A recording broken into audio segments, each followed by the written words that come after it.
Hello everyone, ಎಲ್ರಿಗೂ ನಮಸ್ಕಾರ. I hope all are good.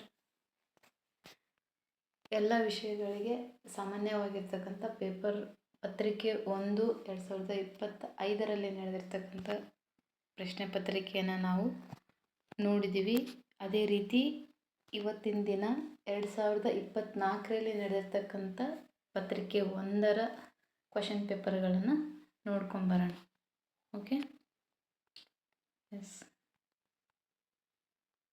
ಪ್ರಶ್ನೆ ಪತ್ರಿಕೆ ಪ್ರಶ್ನೆ ಸಂಖ್ಯೆ 1.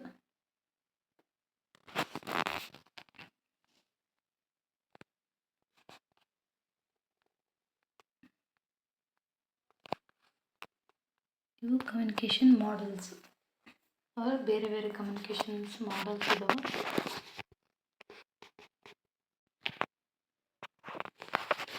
ಕಮ್ಯುನಿಕೇಷನ್ ಒಳಗೆ ನಾವು ವಿವಿಧ ರೀತಿ ಕಮ್ಯುನಿಕೇಷನ್ ಮಾಡೆಲ್ಸ್ನ ನೋಡ್ತೀವಿ ನಾವು. ಅದರಲ್ಲಿ ಒಂದಾಗಿರ್ತಕ್ಕಂಥ ಅರಿಸ್ಟಾಟಲ್ ಮಾಡೆಲ್. ಇದು ಬೇರೆ ಅಂತಾರೆ. ಆ ಕಮ್ಯುನಿಕೇಷನ್ ಮಾಡೆಲ್ ಒಳಗೆ 3 ಟೈಪ್ ಬರ್ತವೆ: ಲೀನಿಯರ್ ಕಮ್ಯುನಿಕೇಷನ್ನು, ಇಂಟ್ರಾಕ್ಟಿವ್ ಕಮ್ಯುನಿಕೇಷನ್ ಮತ್ತು ಟ್ರಾನ್ಸಾಕ್ಷನಲ್ ಕಮ್ಯುನಿಕೇಷನ್. ಅದರಲ್ಲಿ ಇವ್ರದ್ದು ಒಂದು. ನೆಕ್ಸ್ಟು ಮೇಯರ್ಬಿಯನ್ರವರ ಪ್ರಕಾರ ಸಮಾನ ಪ್ರಕ್ರಿಯೆ ಅಂದರೆ ಕಮ್ಯುನಿಕೇಷನ್ ಇಂಪ್ಯಾಕ್ಟ್ ಬಗ್ಗೆ ಹೇಳ್ತಾರೆ ಇವರು. ಅಂತಂದರೆ ನಾವು ಶಬ್ದಗಳಿಂದ ಎಷ್ಟು ಕಳ್ಕೊತೀವಿ, ಇಲ್ಲಿ ಪದಪ್ರಯೋಗ, ಧ್ವನಿಯ ಏರಿಳಿತ ಮತ್ತು ಆಂಗಿಕ ಭಾಷೆ ಅಂದರೆ ವರ್ಡ್ಸ್. ಅಂದರೆ ನಾವು ಒಂದು ಕಮ್ಯುನಿಕೇಷನ್ ಮಾಡುವಾಗ ಅಂದರೆ ಎಷ್ಟು ಇಂಪ್ಯಾಕ್ಟ್ ಎಷ್ಟಿರ್ತದೆ, ವರ್ಡ್ ಕಾಂಟ್ರಿಬ್ಯೂಷನ್ ಎಷ್ಟಿರ್ತದೆ, ಟೋನ್ ಆಫ್ ದ ವಾಯ್ಸ್, ಧ್ವನಿಯ ಏರಿಳಿತ ಮತ್ತು ಬಾಡಿ ಲ್ಯಾಂಗ್ವೇಜ್ ಅಂದರೆ ಆಂಗಿಕ ಭಾಷೆ. ಫಸ್ಟು ಪದದ ಎಷ್ಟು 7% ಮತ್ತು ಧ್ವನಿಯ ಟೋನ್ ಆಫ್ ದ ವಾಯ್ಸ್ 38% ಮತ್ತು ಬಾಡಿ ಲ್ಯಾಂಗ್ವೇಜ್ ಎಷ್ಟಿರಬೇಕು ಅಂತಂದರೆ 55. ಈ ಕ್ವಶನ್ ಪೇಪರ್ ನಾವು ಬಿಡ್ಸೋಕಲ್ಕ ಅಂದರೆ ಇವೆಲ್ಲ ಎಲ್ಲಿಂದ ತೆಗೆದಾರೆ, ಎಲ್ಲಿ ಇರ್ತಾವಂಬೋದೇ ಗೊತ್ತಿರಲಿಲ್ಲ. ಅವಾಗ ಇವ್ರ ಬಗ್ಗೆ ನಾಲೆಜ್ ಇರಲಿಲ್ಲ. ಅಂದರೆ ಅವಾಗ ಬುಲ್ಬುಲೆ ಸರ್ ಬುಕ್ಕಲ್ಲೇ ಇದ್ರ ಬಗ್ಗೆ ಅಷ್ಟು ಡಿಟೇಲಾಗಿ ಕಮ್ಯುನಿಕೇಷನ್ ಮಾಡೆಲ್ಸ್ನ ಕೊಟ್ಟಿಲ್ಲ, ಗೊತ್ತೇ ಇರಲಿಲ್ಲ ನಮ್ಗೆ. ಬಟ್ ಆಮೇಲೆ ನಾನು ಪೇಪರ್ 1 ಬುಕ್ ಹೇಳಿದ್ದೀನಲ್ಲ, ಅದು ಕನ್ನಡ ಬುಕ್ ಆಗಿದ್ರೆ ಕನ್ನಡದ ಬುಕ್ಕಲ್ಲಿನೂ ನೀಟಾಗಿ ಕೊಟ್ಟಿದ್ದಾರೆ. ಮತ್ತು ಇವರು ಪಿಯರ್ಸನ್ ಅವ್ರ ಬುಕ್ಕನ್ನು KV ಮದನ್ ಸರ್ ಬುಕ್ ಒಳಗಾದ್ರೂ ಫುಲ್ಲು ಡೀಟೇಲಾಗಿ ಕೊಟ್ಟಿದ್ದಾರೆ. ಕಮ್ಯುನಿಕೇಷನ್ ಮಾಡೆಲ್ ಆಯಿತು, ಎವ್ರಿಥಿಂಗ್ ಆಲ್ಸೋ ಎಲ್ಲನೂ ನೀಟಾಗಿದೆ. ತರಗತಿ ಕೋಣೆಯಲ್ಲಿ ಸಾಮಾನ್ಯ ಕ್ರಿಯೆಯಾಗಿ ಕೈ ಎತ್ತುವುದು, ಅದು ನಾನ್ ವರ್ಬಲ್ ಕಮ್ಯುನಿಕೇಷನ್. ಒಂದೊಂದು ನೋಡ್ಕೊಂಬರ್ರಿ.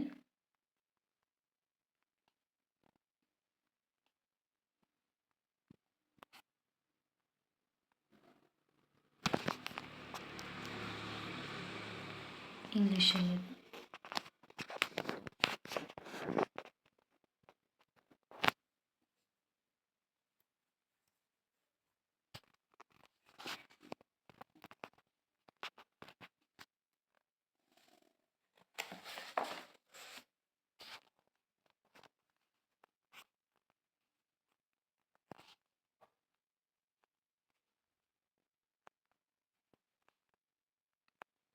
ಟೈಪ್ಸ್ ಆಫ್ ಕಮ್ಯುನಿಕೇಷನ್ ಒಳಗೆ ವರ್ಬಲ್ಲು, ನಾನ್ ವರ್ಬಲ್ಲು ಬರ್ತಾವೆ. ಹಾರಿಜೆಂಟಲ್ಲು, ವರ್ಟಿಕಲ್ಲು, ಪ್ಲೇಸ್ ಮೇಲೆ, ಡೈರೆಕ್ಷನ್ ಮೇಲೆ, top down, bottom Appu. Non verbal communication ಒಳಗೆ ಟೈಪ್ಸ್ ಆಫ್ ಕಮ್ಯುನಿಕೇಷನ್ಸ್ ಒಳಗೇ ಅಂದರೆ ಒಂದೊಂದನ್ನು ಸಪ್ರೇಟಾಗಿ ಕೇಳಿದರೆ ತುಂಬ ಸಲ. ಪ್ರಾಕ್ಸಿಮಿಕ್ಸು, ಪ್ಯಾರಾಲ್ಯಾಂಗ್ವೇಜಿಸ್ಟಿಕ್ಕು ಮತ್ತು ಕೈನೆಕ್ಸು, ಆ್ಯಪ್ಟಿಕ್ಸು.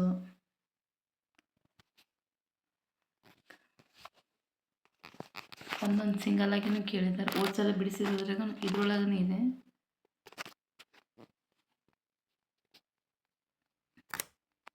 ICT,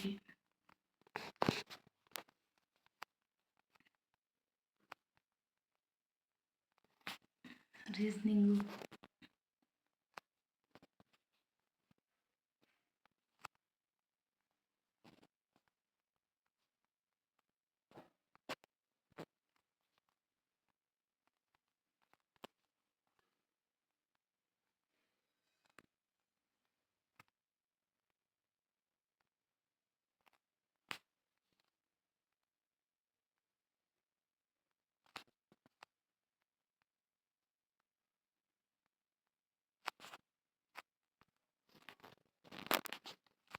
ನಾನು ಕ್ವೆಶನ್ ಪೇಪರ್ ಎಕ್ಸ್ಪ್ಲೇನ್ ಮಾಡುವಾಗ ಎಲ್ಲ ವಿತ್ ಮ್ಯಾಥ್ಸು ಎಲ್ಲನೂ ಎಕ್ಸ್ಪ್ಲೇನ್ ಮಾಡ್ತೀನಿ.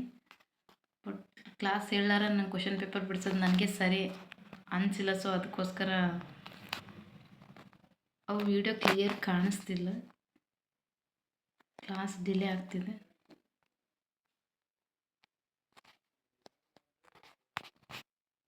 ಹನ್ನೊಂದು ಪ್ರಾಬಬಿಲಿಟಿ ಸಂಭವನೀಯತೆ ಬಗ್ಗೆ. ಸಂಭವನೀಯತೆ logical reasoning, logical lesson unit 6 logical reasoning ಒಳಗೆ ಸಿಲೋಲಿಸಮ್ ಬರುತ್ತೆ. ಹೋಲಿಕೆ ಪ್ರಶ್ನೆ ತುಂಬ ಇಂಪಾರ್ಟೆಂಟ್, ಕಂಪಲ್ಸರಿ ಒಂದು ಕ್ವೆಶನ್ ಇದ್ದೇ ಇರ್ತದೆ ಇದು ಲಾಜಿಕಲ್ ರೀಸನಿಂಗಿಂದ. ಡಿಸ್ಟೆನ್ಸ್, ಡೈರೆಕ್ಷನ್ಸ್, ದಿಕ್ಕುಗಳು, ಟ್ರೈನು, ವರ್ಕು, ಇದು ಸಿಟ್ಟಿಂಗ್ ಅರೇಂಜ್ಮೆಂಟ್. ಇಂಗ್ಲೀಷಲ್ಲಿ ಇದು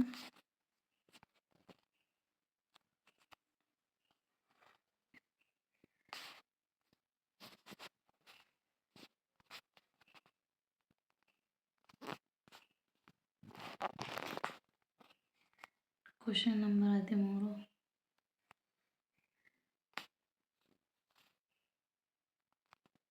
ಏಜ್ ಪ್ರಾಬ್ಲಮ್ಮು. ಒಂದೊಂದು ಕ್ವೆಶನ್ಗಳನ್ನ ಫುಲ್ ನ್ಯೂ ಆಗಿ ನೋಡ್ತೀವಿ, ಆ ಥರ ಮೆಥಡ್ಸ್ ನಾವು ಕಲಿತೇ ಇರಲ್ಲ. ಅದೇ ಸ್ಪಾಂಟೇನಿಯಸ್ ನಾಲೆಜ್ ಚೆಕ್ ಮಾಡ್ತಾರೆ. QR ಕೋಡು ಕಾಮನಾಗಿ ಎಲ್ಲರೂ ಯೂಸ್ ಮಾಡ್ತೀವಿ, QR code. But QR code ಏನಂಬುದು ಗೊತ್ತೇ ಇರಲ್ಲ. ಕ್ವಿಕ್ ರೆಸ್ಪಾನ್ಸ್ ಕೋಡ್ ನೋಡ್ರಿ. ಬೇರೆ ಎಕ್ಸಾಮ್ಸಲ್ಲೂ ನೋಡ್ತೀವಿ ನಾವು, digital payment means E banking ಅಂತ ನಮ್ಮ ಕಾಮರ್ಸಲ್ಲಿ, ಬೇರೆ ಎಲ್ಲ ಎಕ್ಸಾಮಲ್ಲಿ ಕಾಮನ್ನಾಗಿ ಕಂಪ್ಯೂಟ್ರ್ ಡಿಜಿಟಲೈಸೇಷನ್ ಬಗ್ಗೆ ಎಲ್ಲ ಎಕ್ಸಾಮಲ್ಲಿ ಕಾಮನ್ನು.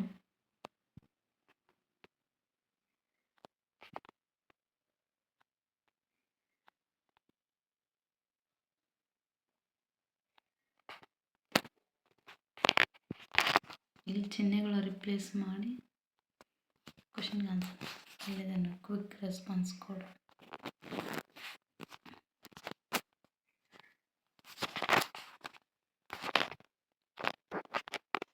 ಡಾಟಾ ಇಂಟರ್ಪ್ರಿಟೇಷನ್ ಇಲ್ಲಿ ಒಂದೊಂದು ಸಿಂಗಲಾಗಿ ಕೊಟ್ಟಿದ್ದಾರೆ. ಬಟ್ ನೆಟ್ ಎಕ್ಸಾಮಲ್ಲಿ ಕಂಪಲ್ಸರಿ DI ಅಂತ ಒಂದು ಸಿಲೆಬಸ್ ಮೀನ್ಸ್ ಒಂದು ವಿಷಯನೇ ಇದೆ, ಒಂದು ಘಟಕನೇ ಇದೆ, ಅದ್ರ ಮೇಲೆ ಕಂಪಲ್ಸರಿ 5 ಕ್ವೆಶನ್. ಇವಾಗ ಹಿಂಗೆ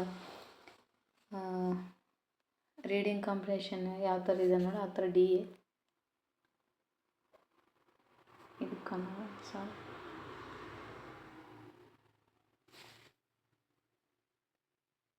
ಪ್ರಾಬಬಿಲಿಟಿ, ಇದು ಡಿಫ್ರೆಂಟ್ ವೆನ್ ಡಯಾಗ್ರಾಮು.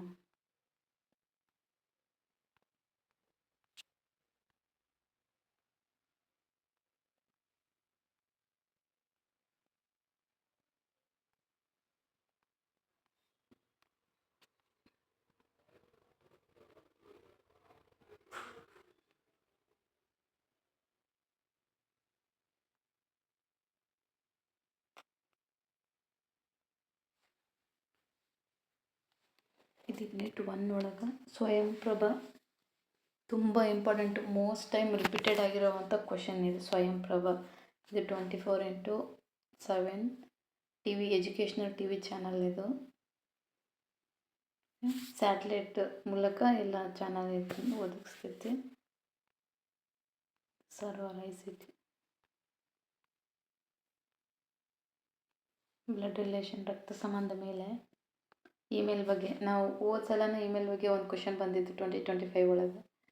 ಇದು ಆಗ್ಯಾನ್ question, same topic but some change ಕಂಟೆಂಟ್ಗಳು. ಬಟ್ ಇಮೇಲ್ನ ಪರ್ಫೆಕ್ಟ್ ಓದ್ಬಿಟ್ರೆ ಯಾವ ಕ್ವೆಶನ್ ಕೊಟ್ಟರು we can able to answer.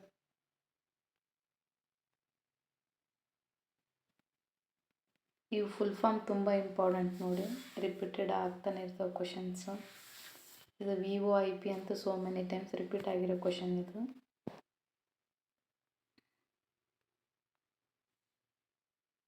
Voice over the internet protocol, ಇದು ಮಲ್ಟಿಮೀಡಿಯಾ ಮೆಸೇಜ್ ಸರ್ವಿಸ್ ಇದು HTTP ಅಂದರೆ hyper text transfer protocol and user datagram protocol.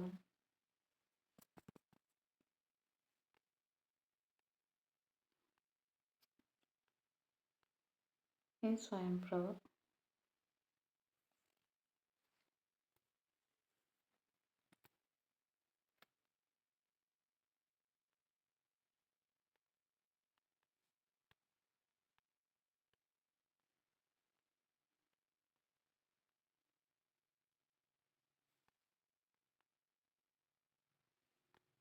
ಈ ಥರ ಫುಲ್ ಫಾರ್ಮ್ ಕನ್ನಡದಲ್ಲಿ ಗೊತ್ತಾಗಿಲ್ಲ ಅಂದರೆ you can go to direct.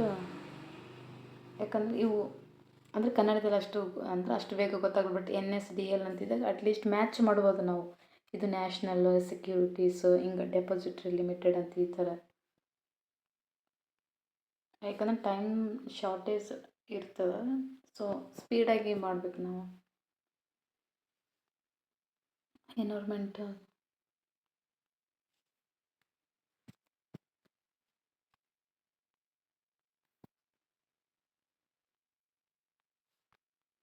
Unit 9 ಒಳಗೆ 3 ಕ್ವೆಶನ್ ಕಂಟಿನ್ಯೂ ಕೇಳಿದ್ದಾರೆ.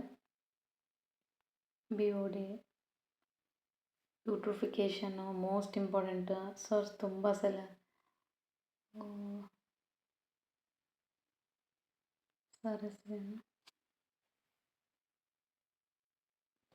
ತುಂಬ ಸಲ ಹೇಳಿದ್ದಾರೆ ಯೂಟ್ರಿಫಿಕೇಷನ್ ಸೋ ಇಂಪಾರ್ಟೆಂಟ್.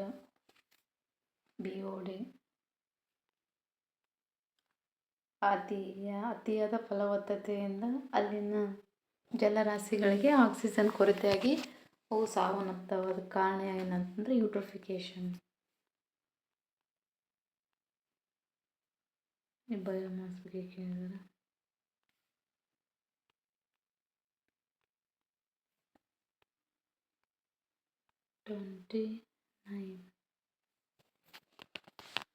ಕನ್ವೆನ್ಷನ್ಸ್ ಬಗ್ಗೆ ಕೇಳಿದ್ದಾರೆ ನೋಡ್ರಿ.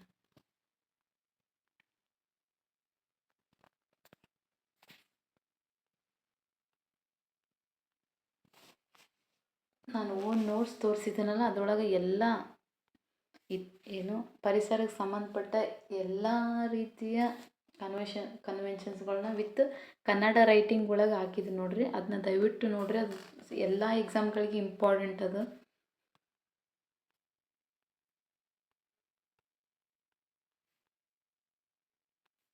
ಇದು ಜನರಲ್ ಕ್ವಶನ್ ನೋಡಿ, ಇದಕ್ಕೇನು ಬುಕ್ಕಲ್ಲಿ ಇರಬೇಕಂತಿಲ್ಲ ಕ್ವಶನ್.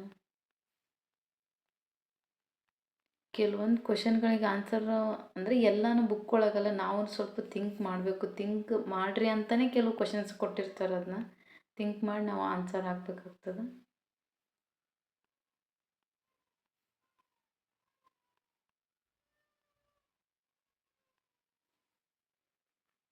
ಬುಕ್ ಆಗಿರ್ಬೋದು, ಟೀಚರ್ಸ್ ಆಗಿರ್ಬೋದು, ಯಾವುದೇ ಒಂದು ಮೋಸ್ಟ್ ಇಂಪಾರ್ಟೆಂಟ್ ಆಗಿರೋ ಯಾವುದೇ ಬುಕ್ಕ ತೊಗೊಂಡ್ರು ಅದನ್ನ ಓದಿ ನಾವು ಅರ್ಥ ಮಾಡಿಕೊಂಡು ಮನನ ಮಾಡ್ಕೊಂಡು ನಮ್ಗೆ ಕ್ಲಾರಿಟಿ ಬರೋವರೆಗೂ ಯಾವುದು ಮಹತ್ವ ಅನಿಸೋಲ್ಲ ನಮ್ಗೆ. ಸೊ ಅದನ್ನ ನಾವು ತಿಳ್ಕೊಬೇಕು, ಫಸ್ಟ್ ಅರ್ಥ ಮಾಡ್ಕೋಬೇಕು.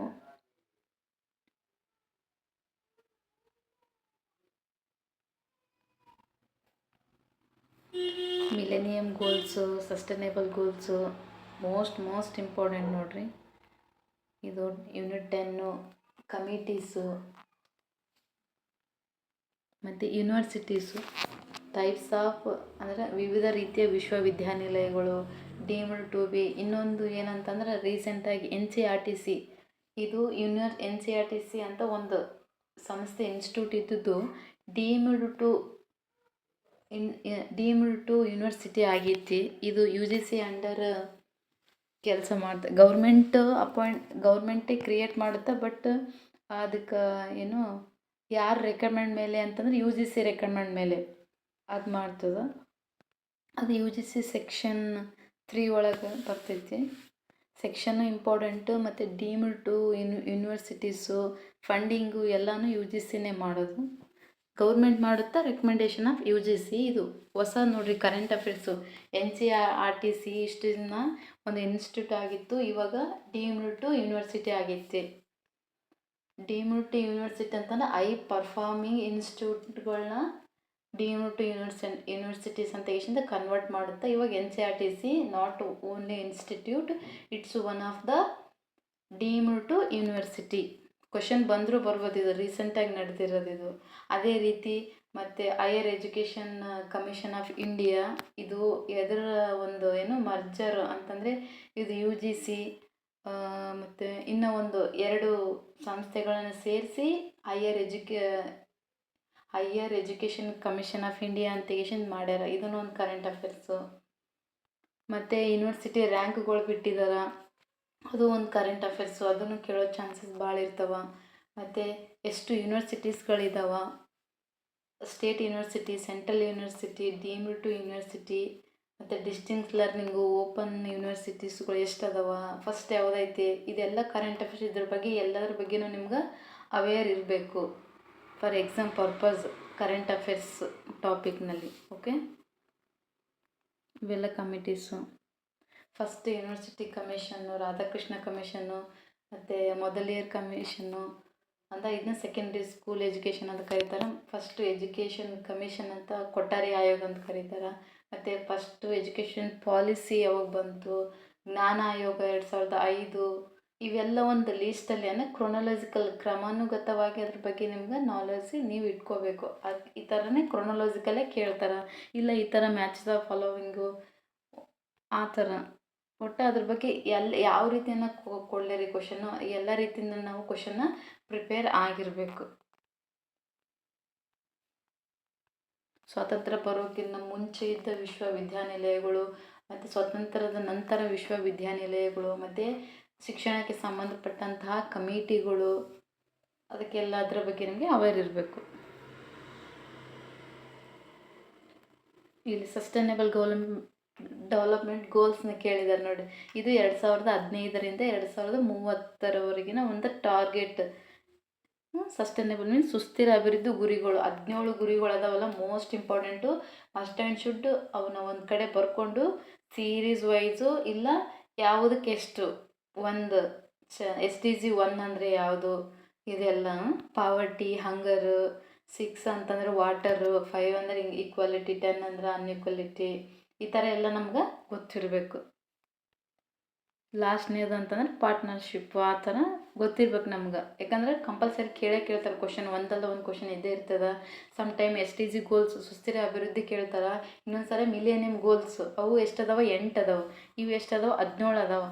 ಮತ್ತು ಹಿಂಗೆ ಕ್ವಶನ್ ಕೇಳಿದಾರೆ ಕ್ವಶನ್ನು ಅಂತಂದ್ರೆ ಮಿಲೇನಿಯಂ ಗೋಲ್ಸ್ ಅಂತ ಕೊಟ್ಬಿಟ್ಟು, ಓಕೆ, ಮಿಲೇನಿಯಂ ಗೋಲ್ಸ್ ಕೊಟ್ಬಿಟ್ಟು ಅದ್ರೊಳಗೆ 8 ಅದಾವು, ಅದ್ರೊಳಗೆ ಒಂದು 4 ಕೊಟ್ಟು ಒಂದು SDG ಗೋಲ್ಸು, ಸುಸ್ಥಿರ ಅಭಿವೃದ್ಧಿ ಗುರಿಗಳನ್ನ ಒಂದು ಹಾಕಿಬಿಡ್ತಾರೆ, ಕೇಳಿಬಿಡ್ತಾರೆ. Which of the following is not is the MDS means millennium goal ಅಲ್ಲ ಅಂತ ಎಷ್ಟಿಂದ ಕೊಡ್ತಾರೆ. ಅವಾಗ ನಮ್ಗೆ ಇವು 17 ಗುರಿಗಳನ್ನು ನಾವು ಪರ್ಫೆಕ್ಟ್ ಇದ್ವಿ ಅಂತಂದರೆ ಅದ್ರೊಳಗೆ ನಾವು ಒಂದನ್ನು ಎಲಿಮಿನೇಟ್ ಮಾಡ್ಬೋದು ಅಲ್ವಾ. ಅವು 8 ಗೊತ್ತಿದ್ದು ಇವು ಗೊತ್ತಿಲ್ಲ ಅಂದ್ರೂ ನಮ್ಗೆ ಆನ್ಸರ್ ಮಾಡೋಕ್ಕಾಗಲ್ಲ.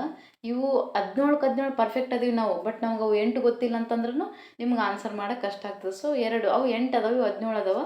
17 ಅಂತ ನೋಡಿದ್ರೆ ಹಂಗೆ ಟಫ್ ಆಗ್ತದೆ. ಬಟ್ ಒನ್ ಬೈ ಒನ್ ಜಾಯಿಂಟಿಂದ ಮೈಂಡ್ ಮ್ಯಾಪು ಸರ್ಕ್ಯುಲರ್ ಹಾಕ್ಕೊಂಡು ನೆನ್ಪಿಟ್ಕೊಂಡ್ರೆ ಆರಾಮ್ ನೆನಪಿರ್ತದೆ.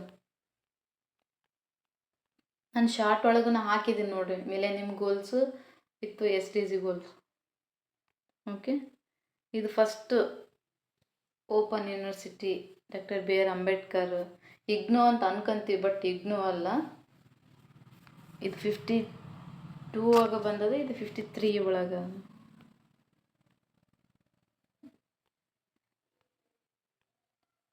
ಇಂಗ್ಲೀಷ್ನಾಗ ಇದೆ. 2005 ಯಶ್ಪಾಲ್ ಕಮಿಟಿ. ಇನ್ನೊಂದು ನಾನು ಕರೆಂಟ್ ಅಫೇರ್ಸ್ ಹೇಳಿದ್ನಲ್ಲ, NCERTC ಒಂದು, higher education commission of India, ಮತ್ತು ಎಷ್ಟು ಯೂನಿವರ್ಸಿಟೀಸ್ ಇದ್ದಾವೆ. ಇನ್ನೊಂದು ಅದೇ ರೀತಿ ಯೂನಿವರ್ಸಿಟಿ ರ್ಯಾಂಕ್ ಅಂತ ಹೇಳಿದ್ನಲ್ಲ, ಇದೊಂದು ಸಂಸ್ಥೆ NIRF. ಈ ಸಂಸ್ಥೆ ಅದನ್ನ ಪಬ್ಲಿಷ್ ಮಾಡಿ, ಇವಾಗ ಹೆಂಗೆ ರ್ಯಾಂಕ್ಗಳು ಬಿಡ್ತಾರೆ ನೋಡಿ, ಇಂಡೆಕ್ಸು, ಆ ಥರ ಇದು ಒಂದು 2025ರಲ್ಲಿ ರ್ಯಾಂಕ್ ಬಿಟ್ಟೈತೆ. ಫಸ್ಟ್ ಡೆಲ್ಲಿ, ಆ ಥರ ಕಾಲೇಜಲ್ಲಿ ಯಾವುದು ಮತ್ತು ಯೂನಿವರ್ಸಿಟಿಲಿ ಫಸ್ಟ್ ಯಾವುದು ಅಂತ ಒಂದು ಫುಲ್ ಲಿಸ್ಟೇ ಬಿಟ್ಟಿದ್ದಾರೆ. ಆ ಲೀಸ್ಟ್ನ ನೀವು ತಿಳ್ಕೊಂಡಿರ್ಬೇಕು ಫಾರ್ ಕರೆಂಟ್ ಅಫೇರ್ಸ್ ಸೆಕ್ಷನ್ ಒಳಗೆ. ಇದು ನೋಡಿರಿ ಸಸ್ಟೈನೇಬಲ್. ಇಲ್ಲಿ ಕ್ವಶನ್ ಕೇಳಿದಾರೆ ನೋಡ್ಗ, which of the following is not included under the sustainable development goal. ಇದರಲ್ಲಿ ಯಾವುದು ಅಲ್ಲ ಅಂತ. ಟೆಕ್ನಾಲಜಿ ಆಯಿತು, ಓಝೋನ್ ಬಗ್ಗೆ ಆಯಿತು, ಯಾವ ಗೋಲಲ್ಲೂ ಪರ್ಟಿಕ್ಯುಲರ್ ಆಗಿ ಮೆನ್ಷನ್ ಮಾಡಿಲ್ಲ. ಕ್ಲೈಮೇಟ್ ಚೇಂಜ್ ಅಂತ ಮಾಡಿದ್ದಾರೆ, ಬಟ್ ಅಕಸ್ಮಾತ್ ಇಲ್ಲಿ ಟೆಕ್ನಾಲಜಿ ಬಂದದ, ಒಂದು ವೇಳೆ ಮಾಂಟ್ರಿಯಲ್ ಓಝೋನ್ ಅಂತ ಬಂದಿತ್ತಂದ್ರೆ ಅಂದರೆ ಇದೂ ಅಲ್ಲ ಅಂತ ನೀವು ಐಡೆಂಟಿಫೈ ಮಾಡಬೇಕು. ಡಾಕ್ಟರ್ BR ಅಂಬೇಡ್ಕರ್ ಇಲ್ಲಿದ ನೋಡ್ರಿ. ಒಂದನೇದು no poverty, zero hunger, good health and well being, quality education, ಬಡತನ, ಹಸಿವು, ಮತ್ತು ಒಳ್ಳೆಯ ಆರೋಗ್ಯ, ಉತ್ತಮ ಜೀವನ, ಮತ್ತು ಒಳ್ಳೆಯ ಎಜುಕೇಷನ್ ಮೀನ್ಸ್ ಶಿಕ್ಷಣ, ಲಿಂಗ ತಾರತಮ್ಯ ಮಾಡಬಾರ್ದು. ಇಲ್ಲಿ 5 ಜೆಂಡರ್ ಈಕ್ವಾಲಿಟಿ, ಸಮಾನತೆ ಬಗ್ಗೆ ಹೇಳಿದರೆ 10ನೇದು ಅಸಮಾನತೆ ಬಗ್ಗೆ ಹೇಳ್ತದೆ. ಇಲ್ಲಿ life in below water means ಜಲಚರ ಪ್ರಾಣಿಗಳ ಬಗ್ಗೆ, ಅದು ಆ ವ್ಯವಸ್ಥೆ ಬಗ್ಗೆ. ಮತ್ತು ಲೈಫ್ ಆನ್ ಲ್ಯಾಂಡ್ ಅಂದರೆ ನಾವು ಮಾನವರು ಜೀವಿಗಳ ಬಗ್ಗೆ, ಭೂಮಿ ಮೇಲೆ ಇರುವಂಥ ಜೀವಿಗಳ ಬಗ್ಗೆ. ಪೀಸ್ ಆ್ಯಂಡ್ ಜಸ್ಟಿಸ್ಸು, ಶಾಂತಿ ನ್ಯಾಯದ ಬಗ್ಗೆ. ಲಾಸ್ಟ್ನೇದು ಪಾರ್ಟ್ನರ್ಶಿಪ್ ಬಗ್ಗೆ ಎಲ್ಲ. ಇನ್ನೊಂದು ಇದು ಸೋ ಮೆನಿ ಟೈಮ್ಸ್ ಕೇಳ್ಯಾರ. 6 ಇಲ್ಲಿ ಕಾಣಿಸ್ತಿಲ್ಲ. 6 ಎದ್ರ ಬಗ್ಗೆ ಅಂತಂದರೆ ನೀರು, ವಾಟರ್ ಆ್ಯಂಡ್ ಸ್ಯಾನಿಟೈಸೇಷನ್, ಅದ್ರ ಬಗ್ಗೆ, ನೀರು ಮತ್ತು ನೈರ್ಮಲ್ಯ. CETಗೂ ತುಂಬ ಸಲ ಕೇಳಿದ್ದಾರೆ ಇದು 6 ವಾಟರ್ ಬಗ್ಗೆ. Climate change 10 or 12. Climate action 13 ಇದೆ ನೋಡ್ರಿ. 10 5ನೇದು ಸಮಾನತೆ, 10ನೇದು ಅಸಮಾನತೆ. ಈ ಥರ ಟ್ರಿಕ್ಸಲ್ಲಿಂದ ನೀವು ನೆನ್ಪಿಟ್ಕೋಬೇಕು, ನಿಮ್ಗೆ ನೆನಪು ಇರೋ ಹಾಗೆ. ಓಕೆ, 35ನೇದು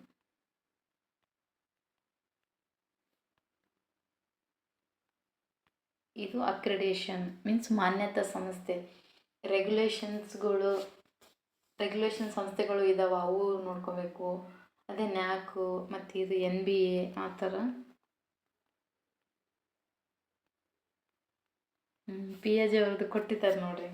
ನಾವು 2025 ಒಳಗೆ 2025 ಅಲ್ಲ, ಇವು ಓನ್ ನೋಟ್ಸ್ ಡಿಸ್ಕಷನ್ ಮಾಡುವಾಗ ಅದ್ರೊಳಗೆ ಬಂದಿದ್ದು ಕನ್ನಡ. ಇಲ್ಲ ಔಪಚಾರಿಕ ಕಾರ್ಯಗಳಂತ, ಸಂವೇದನಗತಿ ಅಂತ, ಪೂರ್ವ ಕಾರ್ಯಗಳು, ಕಾರ್ಯಪೂರ್ವ ಅಂತ ಇವೆಲ್ಲ ಇದಾವೆ ನೋಡ್ರಿ. ಫಸ್ಟ್ ಸಂವೇದನಗತಿ ಅಂತ ನೋಡ್ತೀವಿ ನಾವು. ಅದೇ ರೀತಿ ಕಾರ್ಯಪೂರ್ವ, ಆಮೇಲೆ ಮೂರ್ತ ಕಾರ್ಯಗಳ ಅಂತ. ಲಾಸ್ಟ್ನೇದು ಔಪಚಾರಿಕ ಮೀನ್ಸ್ ಕ್ರಿಟಿಕಲ್ ಥಿಂಕಿಂಗ್ ಬರ್ತದೆ. ಇಲ್ಲಿ ಜಸ್ಟ್ ಆ್ಯಕ್ಷನ್ಸ್ ಅಷ್ಟೇ ಇರ್ತದೆ. ಅಕ್ರಿಡೇಷನ್ ಇಲ್ಲಿ ಬರ್ದೇನು. NAAC means focus over all institutional performance. Rank ಇವಾಗ ಡಿಗ್ರಿ ಸ್ಕೂಲಿಗೆ ಎಲ್ಲ ಯೂನಿವರ್ಸಿಟಿಗೆಲ್ಲ ರ್ಯಾಂಕ್ ಕೊಡ್ತದೆ ನೋಡ್ರಿ, A+ ಆ ಥರ.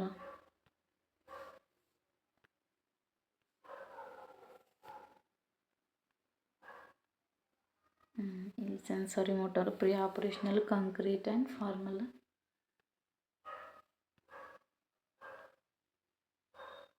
ಸ್ವಯಂ ಪೋರ್ಟಲ್ ಬಗ್ಗೆ ಕೇಳಿದೆ. ಅಲ್ಲಿ ಏನಿತ್ತು ಅಂತಂದರೆ ಸ್ವಯಂ ಪ್ರಭಾ ಅಂತ ಹಿಂಗೆ ಐಡೆಂಟಿಫೈ ಮಾಡೋದಿತ್ತಲ್ಲ. ಇಲ್ಲಿ ಕ್ಯಾರೆಕ್ಟರಿಸ್ಟಿಕ್ಸ್ ಮೀನ್ಸ್ ಅದರ ಲಕ್ಷಣ ಕೇಳಿದಾರೆ ನೋಡ್ರಿ. ಸ್ವಯಂ ಪೋರ್ಟಲ್ನ ಲಕ್ಷಣ ಇದನ್ನ ಅದೇ ರೀತಿ ಮೀನ್ಸ್ ಫುಲ್ ಫಾರ್ಮ್. ಸ್ವಯಂ ಅಂದರೆ ಏನು ಅಂತಂದರೆ ಎಸ್ ಅಂದರೆ study, webs at active learning for the young aspiring minds. Okay, study webs ನೋಡ್ರಿ. ವೆಬ್ ಅಂದರೆ ವೆಬ್ಸ್ ಎಸ್ ಬಂದಿದೆ. At active learning for young aspiring minds ಅಂತ ಹೇಳಿಂದ. ಇದರೊಳಗೆ ಮಾಕ್ ಅಂತ ಬರ್ತದೆ, ಮ್ಯಾಸಿವ್ ಓಪನ್ ಆನ್ಲೈನ್ ಕೋರ್ಸು. ಇದನ್ನು ಫುಲ್ ಫಾರ್ಮ್ ತುಂಬ ಇಂಪಾರ್ಟೆಂಟ್. ಓಕೆ,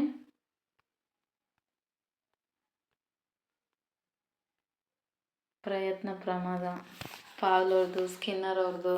ನಾವು ಸೈಕಾಲಜಿ TET ಪ್ರಿಪೇರ್ ಆಗೋ ಟೈಮ್ನಾಗ ಫಸ್ಟ್ ಬರೋರೆ ಇವರು, ಸ್ಕಿನ್ನರು, ತಾಂಡೈಕು, ಪಾವ್ಲೋರು, ಇವರೆಲ್ಲ ಬರ್ತಾರಲ್ಲ. ಶಾಸ್ತ್ರೀಯ ಅನುಬಂಧ, ಕ್ರಿಯಾಜನ್ಯ ಅನುಬಂಧ, ಒಳನೋಟ. ಇದು ಏನು ಒಳನೋಟ, ಇವ್ರ್ಯಾರು ಯಾವ ಸಿದ್ಧಾಂತ, ಕಲಿಕೆ, ಜ್ಞಾನಾತ್ಮಕ ಚಟುವಟಿಕೆ ಮ್ಯಾಚ್ ಮಾಡೋದು.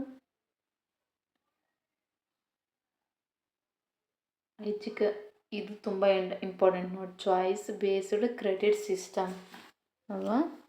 Choice based credit system. Okay,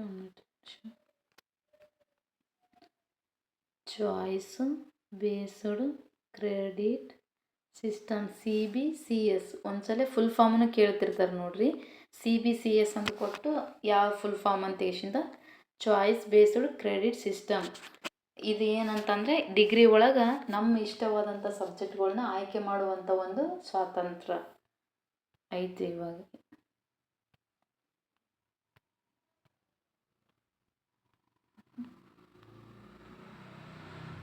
classical condition, trial and error. Trial and error means ತಪ್ಪು ಮಾಡ್ತಾ ನಮ್ಮದು ಒಂದು ಕರೆಕ್ಟ್ ಯಾವುದಂತ ನಮಗೆ ಫಿಕ್ಸ್ ಗೊತ್ತಾಗ್ತದೆ ಅಂತ. ಎರರ್ ಅಂದರೆ ಶಿಕ್ಷಣ ಪಡೀತೀವಿ ನಾವು ಅಂತ ಅವ್ರ ಪ್ರಯೋಗದ ಮೂಲಕ ಹೇಳ್ಯಾರ. ಮಾರ್ಕ್ಸ್ ಆನ್ ಸ್ವಯಂ portal, choice based credit system ಇಲ್ಲಿಂದ ನೋಡ್ರಿ. ಇವು ರಿಸರ್ಚ್ ಬಗ್ಗೆ ಯಾವ ರಿಸರ್ಚು. ಪಾಸ್ಟ್ ಇವೆಂಟ್, ಹಿಸ್ಟ್ರಿ ಅಂದ್ರೆ ಏನು ರೀ, ಗತಕಾಲದ ಘಟನೆಗಳನ್ನು ಇವಾಗ ಅಧ್ಯಯನ ಮಾಡ್ದೆ. ಅದೇ ರೀತಿ ಪಾಸ್ಟ್ ಇವೆಂಟ್ಸ್ ಮೀನ್ಸ್ ಹಿಂದೆ ನಡೆದಿರ್ತಕ್ಕಂಥ ಇವೆಂಟ್ಸ್ ಬಗ್ಗೆ, ಇಂದಿನ ಘಟನೆಗಳ ಅಧ್ಯಯನ, ಐತಿಹಾಸಿಕ ಇತಿಹಾಸ, ಸಂಶೋಧನೆ. ಯಾವುದನ್ನ ಒಂದು ಗೊತ್ತಾಗ್ತಂದ್ರೆ ಇಲ್ಲಿರೋದನ್ನ ಒಂದು ಎಲಿಮಿನೇಟ್ ಮಾಡಿ ಈಸಿಯಾಗಿ ಅಟ್ಲೀಸ್ಟ್ ನಾವು 4 ಒಳಗೆ ಒಂದು 2 ಗೊತ್ತಿರುವಷ್ಟು ನಾವು ಪ್ರಿಪೇರ್ ಆಗಿರಬೇಕು.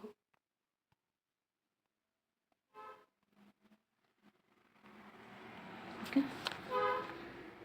ಸಂಶೋಧನೆಯನ್ನು ಕೈಗೊಳ್ಳುವಾಗಿನ ಸರಿಯಾದ ಕ್ರಮ. ಇದು ರಿಸರ್ಚ್ ಸ್ಟೆಪ್ ತುಂಬ ಇಂಪಾರ್ಟೆಂಟ್ ನೋಡ್ರಿ. 1 ಮಿನಿಟ್.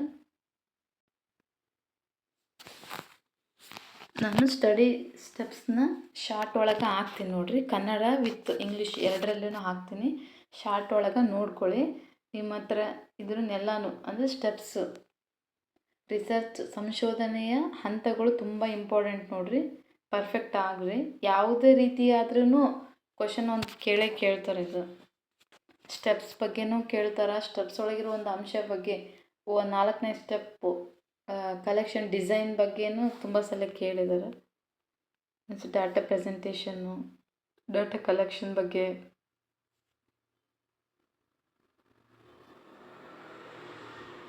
ಕೃತಿಚಾರ್ಯ, ಪ್ಲಾಗರಿಸಮ್ ಬಗ್ಗೆ ಕೇಳಿದ್ದಾರೆ ನೋಡ್ರಿ. ನಾವು ಓನ್ ನೋಟ್ಸ್ ಬರೆಯೋಕಲ್ಕ ಇವೆಲ್ಲದ್ರ ಬಗ್ಗೆನೂ ನಾನು ನಿಮ್ಗೆ ಹೇಳಿದ್ದೀನಿ. ಪ್ಲಾಗರಿಸಮ್, ಕೃತಿಚಾರ್ಯ ನೋಡ್ರಿ, ಇಂಗ್ಲೀಷ್ನಾಗೂ ಕೊಟ್ಟರು ಪ್ಲಾಗರಿಸಮ್. ಇಲ್ಲಿ ನೋಡ್ರಿ, ನಾ ಹೇಳಿದ್ನೆಲ್ಲ ಅನ್ಎಥಿಕಲ್ ಆಗಿ ಇನ್ನೊಬ್ರಿಗೆ ಗೊತ್ತೇ ಅವ್ರು ವಿತೌಟ್ ದೇರ್ ಪರ್ಮಿಷನ್ ಅವ್ರ ನೋಟ್ಸ್ನ ತೊಗೊಂಡು ನಮ್ಮಲ್ಲಿ ನಾವು ಆ್ಯಡ್ ಮಾಡೋದಂತ ಹೇಳಿದ್ನೆಲ್ಲ ಇಲ್ಲಿ ಕೊಟ್ಟಿದ್ದಾರೆ ನೋಡ್ರಿ. ಇಲ್ಲಿ ಡೈರೆಕ್ಟಾಗಿ ಕೇಳಿದಾರೆ, ಸಂಶೋಧನೆಯಲ್ಲಿ ಕೃತಿಚಾರ್ಯವು ಇದನ್ನು ಒಳಗೊಂಡಿದೆ ಅಲ್ವಾ. ಕ್ವಶನ್ ರಿಪೀಟ್ ಆಗಿದೆ ಅಲ್ಲ ನೋಡಿಲಿ. ಸರಿಯಾದ ಅಟ್ರಿಬ್ಯೂಷನ್ ನೀಡದೆ, ಸರಿಯಾದ ಅಟ್ರಿಬ್ಯೂಷನ್ ಇಸ್ ನಥಿಂಗ್ ಬಟ್ ಸರಿಯಾದ ಮಾಹಿತಿಯನ್ನು ಕೊಡದೆ, ಬೇರೆಯವರ ಆಲೋಚನೆಗಳು ಮತ್ತು ಕಾರ್ಯಗಳನ್ನು ಬಳಸಿಕೊಳ್ಳುವುದು. ಇಂಗ್ಲೀಷ್ನಲ್ಲಿ ಏನಿದೆ ನೋಡಿ, using others idea or work without proper attribution. Attribution is ಒಪ್ಪಿಗೆ ಇಲ್ಲದೆ. Proper attribution means proper means common ಆಗಿ, ವಿತೌಟ್ ದೇರ್ ಪರ್ಮಿಷನ್ ಅವ್ರಿಗೆ ಕೊಡೋದು ನೋಡ್ರಿ. ಇಂಗ್ಲೀಷ್ ಬಂದು ಅಟ್ರಿಬ್ಯೂಷನ್ ಅಂತ ಬಂದದ ಇಲ್ಲಿ. ನೀವು ಅದಕ್ಕೆ ಏನು ಮಾಡಬೇಕು, ಇಂಗ್ಲೀಷನ್ನು ನೆಗ್ಲೆಕ್ಟ್ ಮಾಡಬೇಡ್ರಿ ನೀವು. ಸರಿಯಾದ ಅಟ್ರಿಬ್ಯೂಷನ್ ನೀಡೋದು ಅಂತಂದ್ರೆ ಅಟ್ರಿಬ್ಯೂಷನ್ ಅಂದರೆ ಏನು, ಅಟ್ರಿಬ್ಯೂಷನ್ ನೀಡೋದು ವಿತೌಟ್ ದೇರ್ ಪರ್ಮಿಷನ್ ಅಷ್ಟೇ. ಮೀನ್ಸ್ ಒಪ್ಪಿಗೆ, ಅವರ ಒಪ್ಪಿಗೆ ಇರಲಾರ್ದೇ ಅವರ ಆಲೋಚನೆ ಅಥವಾ ಅವರು ಮಾಡಿರ್ತಕ್ಕಂಥ ವರ್ಕ್ನ ಮೀನ್ಸ್ ಕಾಪಿ ಮಾಡೋದು. ಅವರು ಒಂದು ವಿಷಯನ ನಮ್ಮದ್ರೊಳಗೆ ಕಾಪಿ ಮಾಡ್ಕೊಳೋದಕ್ಕೆ ಪ್ಲಾಗರಿಸಮ್ ಅಂತ ಕರೀತಾರೆ. 3 ರೀತಿ ಪ್ಲಾಗರಿಸಮ್ ಅದಾವ. 4 ರೀತಿ ಪ್ಲಾಗರಿಸಮ್ ಅದಾವ. ಫಸ್ಟ್ 0 ಪ್ಲಾಗರಿಸಮ್ ಬಗ್ಗೆನೂ ನಾನು ಶಾರ್ಟಲ್ಲಿ ಹಾಕಿರ್ತೀನಿ. Please must and should watch.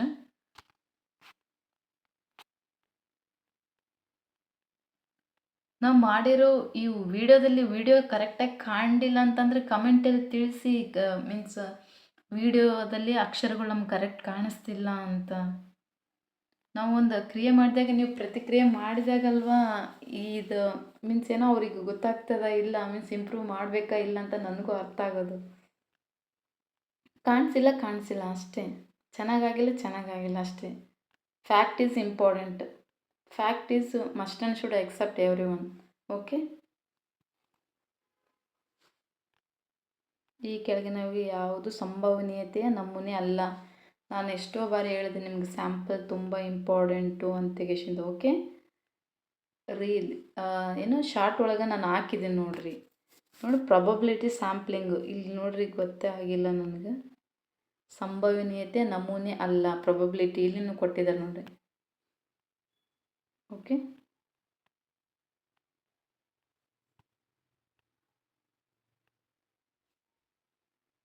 Not A probability sampling. Okay, simple. ಇದು ಪ್ರೊಬಬಿಲಿಟಿ ಸ್ಯಾಂಪ್ಲಿಂಗ್ ಯಾವ್ಯಾವ ಬರ್ತಾವ ಅಂತಂದರೆ ಇದೆ simple, systematic, stratified, cluster, random. ಇದು ನಾನ್ ಪ್ರೊಬಬಿಲಿಟಿ ಒಳಗೆ ಅಂತಂದರೆ ಯಾವ್ಯಾವ ಬರ್ತಾವ ಅಂತಂದರೆ ಇವು ಸಿಸ್ಟಮೆಟಿಕ್ ಅಲ್ಲ, ಇದು ಸ್ನೋಬಾಲ್. ನಾನ್ ಪ್ರೊಬಬಿಲಿಟಿ ಹೇಳಕತ್ತೀನಿ. ಪ್ರೊಬಬಿಲಿಟಿ ಮೀನ್ಸ್ ಕಂಟಿನ್ಯೂಯಸ್ ಸಿಸ್ಟಮೆಟಿಕ್ ಆಗಿರ್ತಾವೆ. ಇವು ಇಲ್ಲದ ನೋಡಿ 5 ಅದಾವಲ್ಲ, ಇವು ಅದರೊಳಗಿದೆ. ರ್ಯಾಂಡಮ್ಮು ಇವೆಲ್ಲ ಬರ್ತಾವೆ. ನಾನ್ ಪ್ರೊಬಬಿಲಿಟಿ ಒಳಗೆ ಯಾವ ಬರ್ತಾವ ಅಂತಂದ್ರೆ ಸ್ನೋಬಾಲು, ಕನ್ವೀನಿಯನ್ಸು, ಜಡ್ಜ್ಮೆಂಟ್, ಓಕೆ, ಕೋಟಸ್ ಸ್ಯಾಂಪಲ್, ಆ ಥರ ಬರ್ತಾವೆ. ಸ್ಯಾಂಪಲ್ಲು, ಪ್ರೊಬಬಿಲಿಟಿ, ನಾನ್ ಪ್ರೊಬಬಿಲಿಟಿ, ಪ್ಯಾರಾಮೀಟರ್, ನಾನ್ ಪ್ಯಾರಾಮೀಟರು, ಇವೆಲ್ಲ must and should repeated questions. Okay. Reading comprehension ಬಂತು. ಒಂದ್ಸಲ ನೀಟಾಗಿ ಓದ್ಕೊಳ್ಳಿ. ಟ್ರೈನ್ ಬಂತು. ಎಸ್, ರೀಡಿಂಗ್ ಕಾಂಪ್ರಿಹೆನ್ಷನು ಗದ್ದೆ ಓದಿ ಪ್ರಶ್ನೆಗಳಿಗೆ ಆನ್ಸರ್ ಮಾಡೋದು ಇರ್ತದಲ್ಲ, ಕಂಪಲ್ಸರಿ. ಇದು ಕಂಪಲ್ಸರಿ ಕ್ವಶನ್ನ ಒಂದು ಇದ್ದೇ ಇರ್ತದೆ. ಅದಕ್ಕೆ 5 ಕ್ವಶನ್ಸು, 10 ಮಾರ್ಕ್ಸು ಕಂಪಲ್ಸರಿ ಅಂತ ಇದ್ಮೇಲೆ ಏನು ನಾವು ಕಂಪಲ್ಸರಿ ಪ್ರಿಪೇರ್ ಆಗಲೇಬೇಕು ಅವಕ್ಕೋಸ್ಕರ. ಇದ್ರದ್ದೇನು ಒಂದು ಟ್ರಿಕ್ ಏನು ಅಂತಂದರೆ, ಇಷ್ಟೆಲ್ಲ ಓದಿ ಕೆಲವೊಂದು ಸಲ ಆಚೆ ಈಚೆ ಆಗ್ತಿರ್ತದೆ. ಅದು ಕೆಲವೊಂದು ಸಲ ಜಲ್ದಿ ಓದಿದ್ರೆ ವಿಷಯ ಗೊತ್ತಾಗಲ್ಲ. ಅದಕ್ಕೆ ನಾವು ಅಂದರೆ ಕಡಿಮೆ ಸಮಯದಲ್ಲಿ ಯಾವ ರೀತಿ ಪರ್ಫೆಕ್ಟಾಗಿ ಸಾಲ್ವ್ ಮಾಡೋದು ಅಂತಂದ್ರೆ, ಫಸ್ಟು ಕ್ವಶನ್ ಓದ್ಕೊಂಡ್ಬಿಡೋದು. ಫಸ್ಟು ಕ್ವಶನ್ನು, ಎಲ್ಲ ಕ್ವಶನ್ ಅಲ್ಲ, ಒಂದು ಕ್ವಶನ್ನು. ಇವಾಗ 19ನೇ ಶತಮಾನದ ಬೌದ್ಧಿಕ ಜೀವನದ ಸಂಕೀರ್ಣತೆಗೆ ಲೇಖಕರು ಪ್ರಮುಖವಾಗಿ ಎಷ್ಟು ಕಾರಣಗಳನ್ನು ಪಟ್ಟಿ ಮಾಡಿದ್ದಾರೆ. ಇದರಲ್ಲಿ ಒಂದು ಇಂಪಾರ್ಟೆಂಟು ಏನು, ಒಂದು ನಾವು ಓದಿದ ತಕ್ಷಣ ನಮ್ಗೆ ಅನಿಸುತ್ತದು. ನಾವು ಕಾಮನಾಗಿ ಮುಂಚೆ ಪ್ರಾಕ್ಟೀಸ್ ಮಾಡಿದರೆ ನಮ್ಗೆ ಅನಿಸ್ಬಿಡುತ್ತೆ ಓದೋ ಟೈಮಲ್ಲಿ. 19ನೇ ಶತಮಾನದ ಬೌದ್ಧಿಕ ಜೀವನ, 19ನೇ ಶತಮಾನ ಬೌದ್ಧ ಜೀವನ ಅಂತ ಹೇಳಿ ಫಸ್ಟ್ನೇದಂದರೆ ಸೀರಿಯಲ್ ವೈಸ್ ಕೊಟ್ಟಿರ್ತಾರೆ. ಸಮ್ಟೈಮ್ ಮುಂದೆ ಕೊಟ್ಟಿರ್ತಾರೆ. ಬಟ್ ಒಂದು ಕಾನ್ಸೆಪ್ಟ್ ಇರ್ಬೇಕು ತೆಲೆಗೆ, ಇಲ್ಲಿ ಇರ್ತದ ಅಂಥೇಳಿ. ಇಲ್ಲಿ 19ನೇ ಶತಮಾನದ ಬೌದ್ಧಿಕ ಜೀವನ ಅಂತ ಇಲ್ಲಿ ಒಂದು ನೋಡ್ರಿ, ಕ್ವಶನ್ನಾಗಿದ್ದದ್ದು ಆ್ಯಸ್ ಇಟ್ ಈಸ್ ಅಲ್ಲೇ ಬಂದದಲ್ಲ. ಇದಕ್ಕೆ ಆನ್ಸರ್ ಆಚೆ ಈಚೆ ಅಷ್ಟೇ ಇರ್ತದೆ, ಅದು ಅಲ್ವಾ? ಎಷ್ಟು 4 ಇಲ್ಲಿ ನೋಡ್ಬೋದು. ಇಲ್ಲಿ ವಿಷಯಗಳನ್ನ 1 by 1 ಎಕ್ಸ್ಪ್ಲೈನ್ ಮಾಡ್ಕೊಂಡು ಹೋಗಿದ್ದಾರೆ ನೋಡ್ರಿ. ತೋರಿಸ್ತೇನೆ. ಇಲ್ಲಿ ಮೊದಲನೆಯ ಅಂತ ಕೊಟ್ಟಿದ್ದಾರೆ, ಇಲ್ಲಿ 3ನೇಯ, ಇಲ್ಲಿ 2ನೇಯ, ಇಲ್ಲಿ 4ನೇಯ, ಈ ಥರ ಒಂದು ಇಡೀ ಅದ್ರೊಳಗನೆ ಎಕ್ಸ್ಪ್ಲೇನ್ ಮಾಡಿದ್ದಾರೆ. ಒಂದು ಸ್ಪೀಡ್ ಓದೋದನ್ನ ಪ್ರಾಕ್ಟೀಸ್ ಮಾಡಿರಿ. ಆ ಟೈಮ್ ಒಳಗೆ ನಾವು ಮಸ್ಟ್ ಆ್ಯಂಡ್ ಆನ್ಸರ್ ಮಾಡಬೇಕು. ಇವಕ್ಕೆಲ್ಲ ಆನ್ಸರ್ ಇದು ಇಂಗ್ಲೀಷ್ನಾಗಿದೆ ನೋಡ್ರಿ.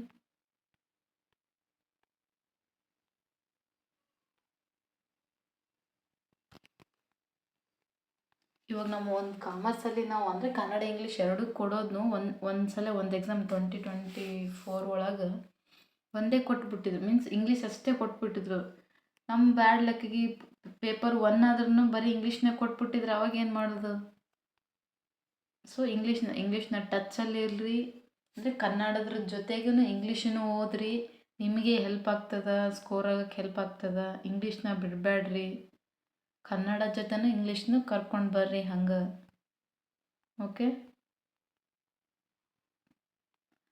ಕಂಪಲ್ಸರಿ ಅಂದರೆ ಜೀವನಕ್ಕೆ ಕಂಪಲ್ಸರಿ ಅಂತ ಹೇಳ್ತಿಲ್ಲ, ನಾವು ಎಕ್ಸಾಮ್ ಪರ್ಪಸಲ್ಲಿ ಕಂಪಲ್ಸರಿ ನಾ ಹೇಳಿದ ಆಟ್ರಿಬ್ಯೂಷನ್ನು ಅವೆಲ್ಲ ಅಲ್ವಾ. ಸ್ಯಾಂಪ್ಲಿಂಗ್, ಪ್ರೊಬಬಿಲಿಟಿ ಸ್ಯಾಂಪ್ಲಿಂಗ್, ಅಕಸ್ಮಾತ್ ಅದು ನಮೂನೆ ಇದು ಕೊಡ್ಲಾರ ಡೈರೆಕ್ಟ್ ಪ್ರೊಬಬಿಲಿಟಿ ಸ್ಯಾಂಪಲ್ ಅಂತ ಕೊಟ್ಟಿದ್ರಂದರೆ ನೀವು ಸ್ಯಾಂಪಲ್ ಬಗ್ಗೆ, ನಮೂನೆಗಳ ಬಗ್ಗೆ ಎಲ್ಲ ಪರ್ಫೆಕ್ಟ್ ಆಗಿರಿ. ಬಟ್ ಪ್ರೊಬಬಿಲಿಟಿ ಸ್ಯಾಂಪ್ಲಿಂಗ್ ಅಂತ ಇಂಗ್ಲೀಷ್ನಾಗ ಗೊತ್ತಿಲ್ಲ ಅಂತಂದ್ರೆ ನಿಮ್ಗೆ ಎಷ್ಟು ಪರ್ಫೆಕ್ಟ್ ಆಗಿರೋ ಒಂದು ಕ್ವಶನ್ನ ಬಿಟ್ಟು ಬಂದು ನೀವೇ ಫೀಲ್ ಆಗ್ತೀರ. ಆಮೇಲೆ ಆ ಫೀಲ್ ಆಗೋದು ಬೇಡ. ಸೊ ಕನ್ನಡ ಜೊತೆ ಇಂಗ್ಲೀಷನ್ನು ಓದ್ರಿ. ಯಾಕಂದ್ರೆ ಅವು ಸ್ಟ್ಯಾಟಿಸ್ಟಿಕ್ಸ್ ಅಂತ ಬಂದಾಗ ಎಕನಾಮಿಕ್ಕು ಸಮ್ನ, ಈ ಸೈನ್ಸು ಅವನ್ನ ಇಂಗ್ಲೀಷ್ನಲ್ಲಿ ಓದಿದ್ರೇ ಅವಕ್ಕೆ ಒಂದು ಅರ್ಥ ಮತ್ತು ನಮಗೂ ಒಂದು ಏನೋ ಬೇಗ ಏನೋ ಸೋರ್ಸು ಸಿಗ್ತದೆ, ಮತ್ತು ಅದ್ರ ಬಗ್ಗೆ ನಾವು ಡೀಪಾಗಿ ನಾಲೆಜ್ ತಿಳ್ಕೊತೀವಿ. ಸೊ ಕನ್ನಡ ಜೊತೆ ಇಂಗ್ಲೀಷನ್ನು ಓದ್ರಿ ಓದ್ರಿ ಓದ್ರಿ. ಇಂಗ್ಲೀಷ್ನ ನೆಗ್ಲೆಕ್ಟ್ ಮಾಡಬೇಡ್ರಿ. ನೆಗ್ಲೆಕ್ಟ್ ಮಾಡೋದ್ರಿಂದ ಮಾರ್ಕ್ಸ್ಗಳು ಕಳ್ಕೊತೀವಿ. ಒಂದೆರಡು ಮಾರ್ಕ್ಸಿಂದನೇ ನಾವು ಎಷ್ಟೋ ಕ್ವಾಲಿಫೈ ಆಗೋದನ್ನ ತಪ್ಸ್ಕೊತೀವಿ. ಅದನ್ನ ಕ್ವಾಲಿಫೈ ಆಗೋದನ್ನ ತಪ್ಸ್ಕೋಬೇಡ್ರಿ. ಇಂಗ್ಲೀಷ್ ಕಲೀರಿ, ಕನ್ನಡ ಜೊತೆ ಇಂಗ್ಲೀಷ್ ಓದ್ರಿ.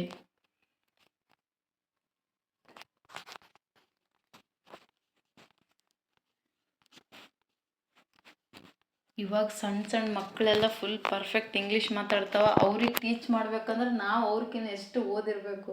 ನಮ್ಮ ಕಣ್ಮುಂದೆನೇ ತಿರುಗಾಡೋ ಎಷ್ಟೋ ಮಕ್ಕಳು ಎಲ್ಲ ಇಂಗ್ಲೀಷ್ನಲ್ಲೇ ಟ್ರಾನ್ಸಾಕ್ಷನ್ ಮಾಡ್ತಾವೆ. ನಮಗೆ ಇಂಗ್ಲೀಷ್ ಪರ್ಫೆಕ್ಟಾಗಿ ಇನ್ನೂ ಕಾಮನಾಗಿ ಇಂಗ್ಲೀಷು ಗ್ರಾಮರ್ ಗೊತ್ತು, ಸಮ್ ಕಮ್ಯುನಿಕೇಷನ್ ಗೊತ್ತು, ಬಟ್ ಫ್ರೀಕ್ವೆಂಟ್ಲಿ ಕಮ್ಯುನಿಕೇಷನ್ ಮಾಡೋದು ಗೊತ್ತಿಲ್ಲ. ಕಮ್ಯುನಿಕೇಷನ್ ಮಾಡದೇ ಇರೋದ್ರಿಂದ ನಮ್ಗೆ ಆ ಪ್ರಾಬ್ಲಮ್. ಬಟ್ ಕಮ್ಯುನಿಕೇಷನ್ ಮಾಡ್ತಿದ್ರೆ ಎಂಥ ಟಫ್ ಲ್ಯಾಂಗ್ವೇಜ್ ಆದರೂ ಬರುತ್ತಾ. ಬಟ್ ಇಂಗ್ಲೀಷ್ ಬಗ್ಗೆ ಗೊತ್ತಿರಬೇಕಲ್ವ. ಇವಾಗಿನ ಮಕ್ಳಿಗೆ ಟೀಚ್ ಮಾಡ್ಬೇಕಂದ್ರೆ ಇಂಗ್ಲೀಷ್ ಕಂಪಲ್ಸರಿ ತಿಳ್ಕೊಂಡಿರ್ಬೇಕ್ರಿ ನಾವು. ಇಲ್ಲಾಂದ್ರೆ ಓದಿದ ನಾಲೆಜು ಎಷ್ಟು ಮನೇಲೇ ಇನ್ನು.